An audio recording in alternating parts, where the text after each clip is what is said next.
students, the most awaited chapter, the genetics. Today we are going to start with the genetics. Genetics. Let's start with the definition of genetics. Genetics is a branch of biology that deals with the nature and behavior of genes.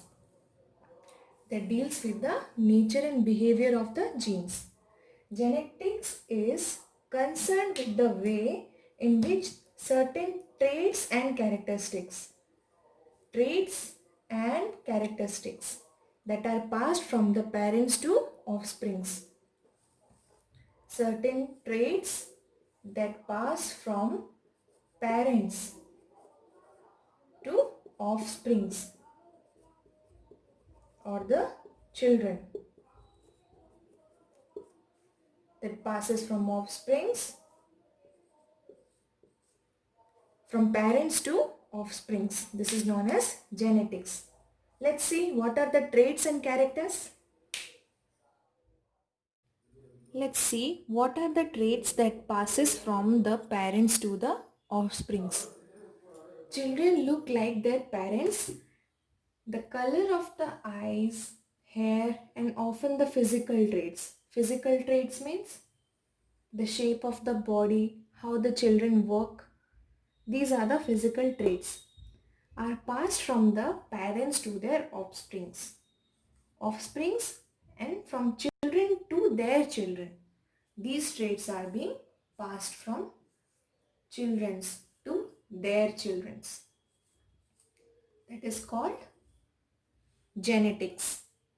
Simply we can say that genetics is how the hair color, eyes, the color of eyes, the physical traits pass from the parents to the offsprings.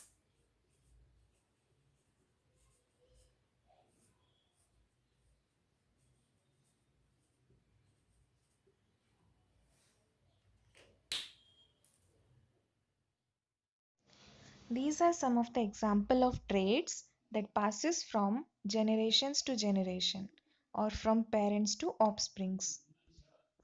Let's see what is Mendelian inheritance. Gregor Mendel.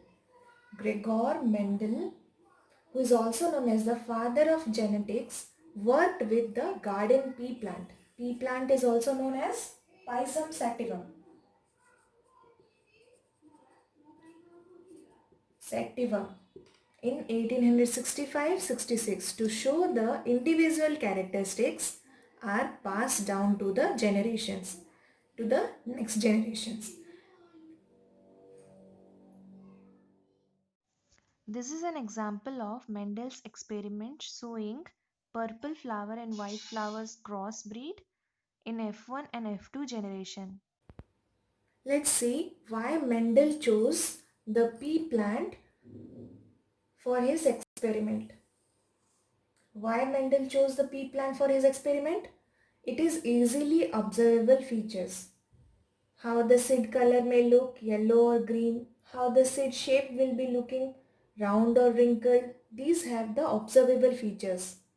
It can be seen in the pea plant or the Pisum sativum plant. They are easy to cultivate. They are easy to cultivate. It does not require much manual pressure or money. So it is easy to cultivate. They have rapid life cycle. Their life cycle is rapid. So no need to wait long for a particular experiment. Their pollination could be controlled, either cross-pollination or self-pollination. Their pollination could be controlled. So Mendel chose the particular pea plant, the Pisum sativum plant, for his experiment. Let's see what the Mendel's law of heredity states. It postulates three laws: the law of dominance, the law of segregation, which is also known as the law of purity of gametes, and the law of independent assortment. Let's see the detailed study of these laws. Let's see what the Mendel's first law states. The first law is the law of dominance. It states that when two different factors, for example, like tall and short, of genes of a pair of contrasting character are present in an organism, one of them expressed in F1. F1 is known as the first filial generation. First filial generation. First filial generation, and is termed as the dominant character. Tall and short. Tall is the dominant character and the other character which remains suppressed is the recessive character.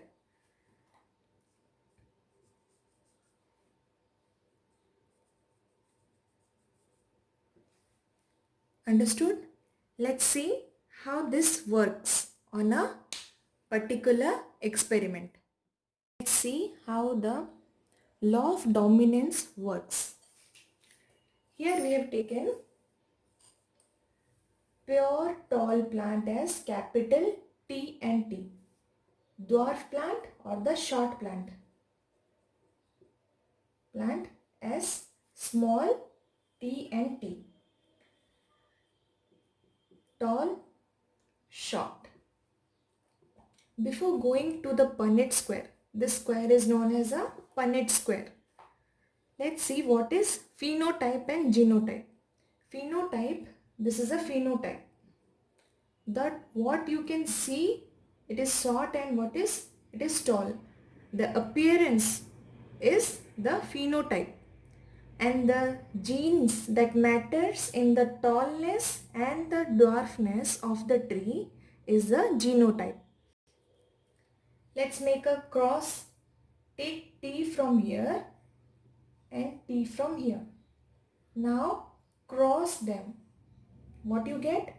A capital T and a small t, a capital T and a small t.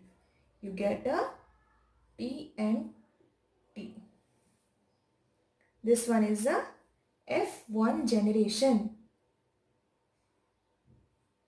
The first filial generation is the T and T.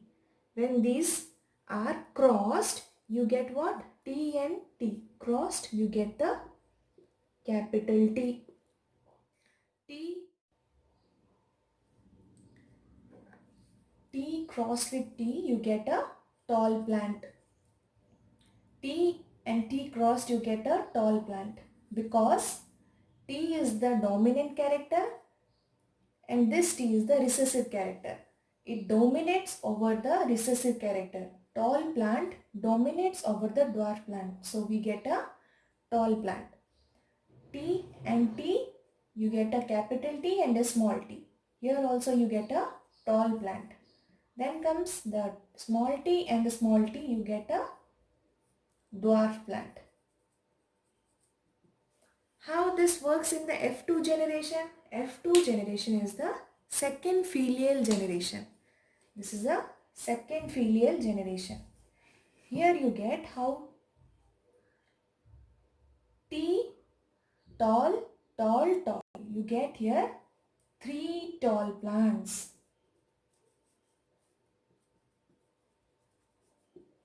And 1 dwarf plant. This is in the phenotype generation. Phenotype generation that you can see. This is a tall plant, this is a dwarf plant. Phenotypically you get the ratio as 3:1.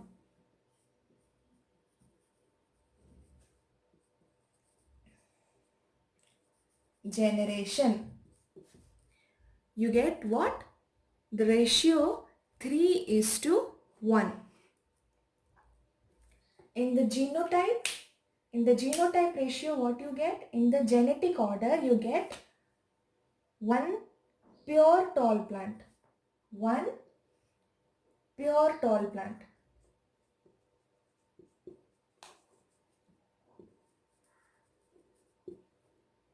2 mixed plant.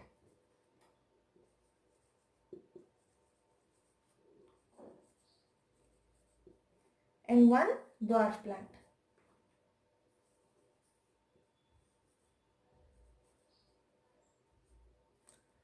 You get 1 tall plant, 2 mixed plant and 1 dwarf plant. Here the genotype, the genes matter in the cross is 1 is to 2 is to 1, the genotype ratio.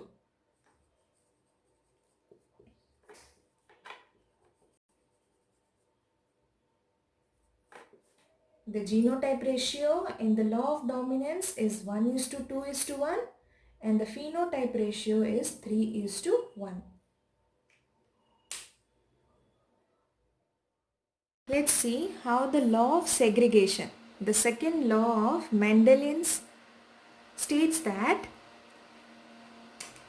during gamete formation, the two factors of genes of each character segregate, they separate, having one gene each character in each gamete.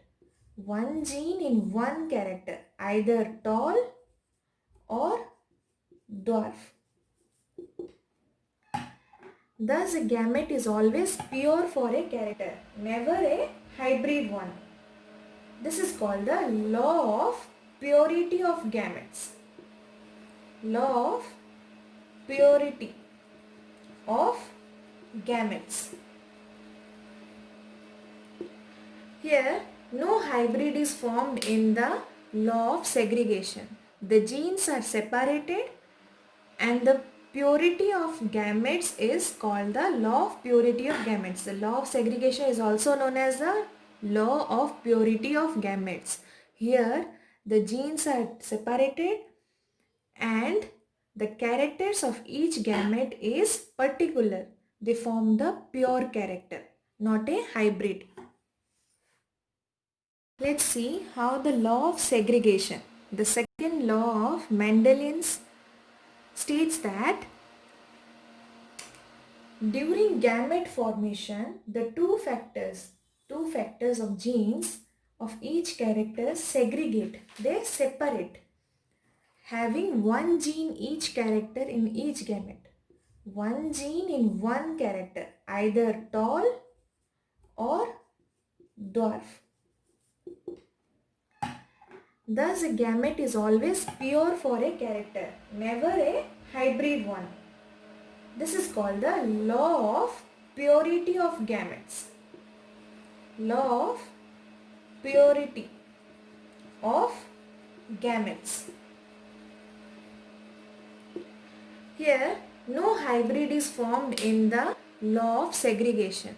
The genes are separated and the purity of gametes is called the law of purity of gametes. The law of segregation is also known as the law of purity of gametes.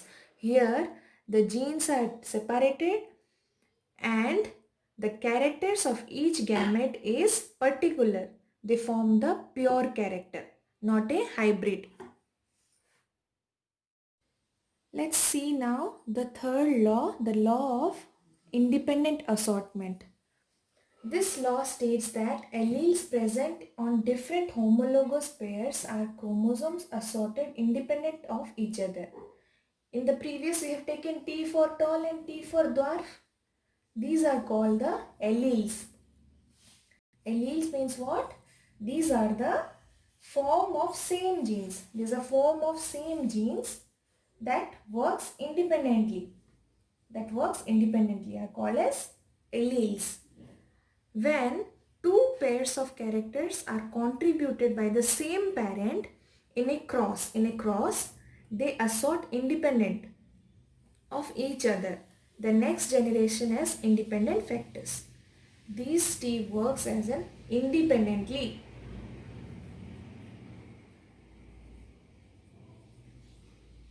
They doesn't matter what they occurs, but they forms the independent factors of each other. Let's see how the independent assortment works on the pea seed, that is yellow, round, wrinkled and green. Let's see how the law of independent assortment works. Mendel's dihybrid cross. Dihybrid cross, consider here that seeds. The yellow round seed is taken as YYRR. Green wrinkled seed is taken as y small r. these are made cross between them. The yellow round seed and the green wrinkled seed are crossed with each other. So what we get here? Round yellow. YR stands for round yellow.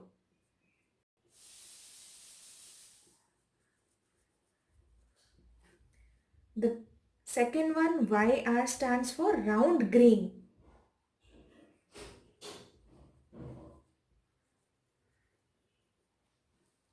Okay? And the green Y and R stands for wrinkled yellow seeds. Wrinkled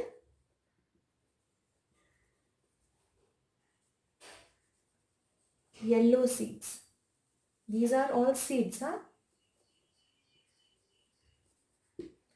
And the small y and small r stands for wrinkled green seeds. This stands for wrinkled green seeds.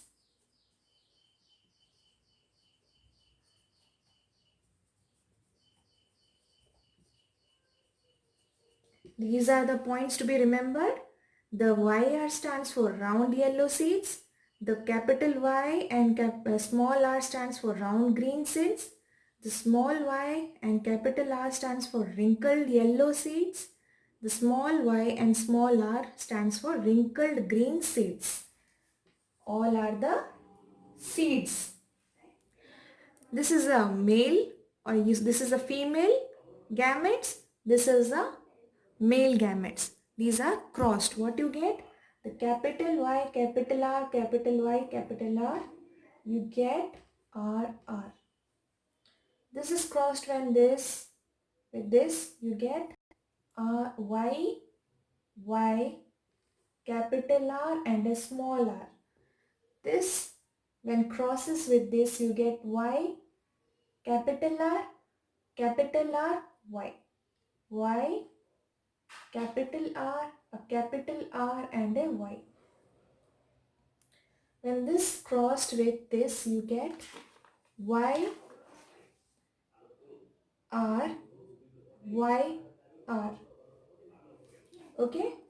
Now when this is crossed with this, you get Y, R, capital Y, R. Y,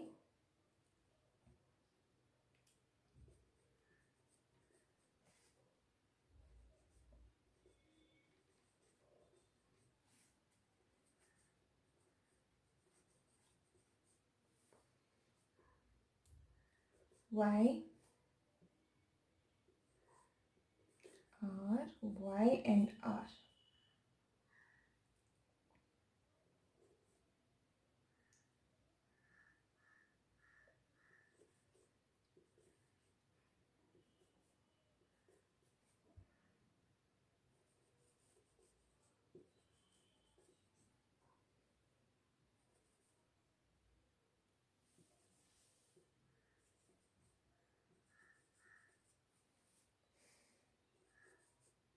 Then this crossed with this.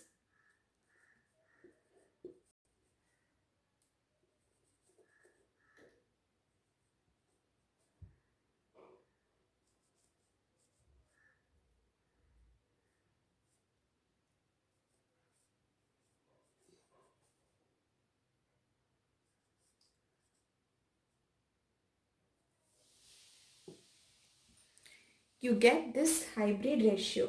This is completely yellow and round, yellow round,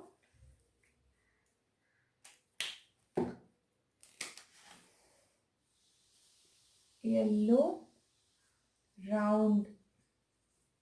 This is yellow round. This is also yellow round.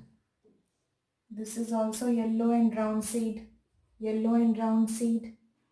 This is yellow and wrinkle seed. Why? See, the small r and the small r resembles what? The small r resembles the wrinkled. The wrinkled seed is resembled as, this one is a yellow and wrinkled seed.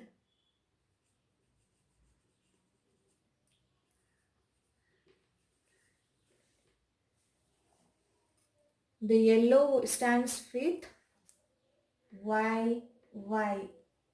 Round stands with R and R. Green stands with small y, small y. Wrinkle stands with small r and small r. So here we get what? Capital, two capital Y are there that resembles yellow. Two small are there that resembles wrinkled. In this way you fill the blanks. This one is also yellow wrinkled, yellow round. One small r is there, one capital R is there. One small r, one capital R. R resembles the round seed. R is a bigger one. It is a dominant character. So here we write RU round, yellow and round. Here one is the dominant character, yellow. 2R is there. 2R resembles the wrinkled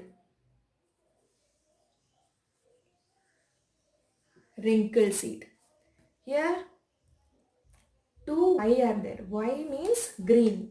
Small green. Small y resembles the green. Capital R resembles the round seed. This small r, capital Y, small r and capital R resembles the yellow round. Yellow is the dominant character. R is the dominant character. Here is capital Y, capital R and small y resembles round and round green. Green resembles the Y character. Here small y resembles green. One dominant character R, that means it has round seeds, green round. The final one is here yellow round. How you get yellow and round? Y is a capital. Y capital, yellow is a dominant character. R is the dominant character. You get round, yellow round. Here Y is the dominant character. What is that? Yellow. Both R are small. R resembles the wrinkled. Here small y is there for green. One capital R is there which resembles round. Here all are in small letter that resembles the green wrinkled. This Punnett square or the checkerboard shows 16 combination contained in the dihybrid cross. After the experiment, we got round yellow seed 9, round green seed 3, wrinkled yellow 3 and wrinkled green seed 1. Total 16 in the ratio of 9 is to 3 is to 3 is to 1 is called a dihybrid ratio. Thank you for watching the video. Please do like, share and subscribe my channel Simply Biology for more such wonderful biology videos. Next biology topic is part 2 of genetics, the chromosomes, importance of Mendelian sex-linked inheritance.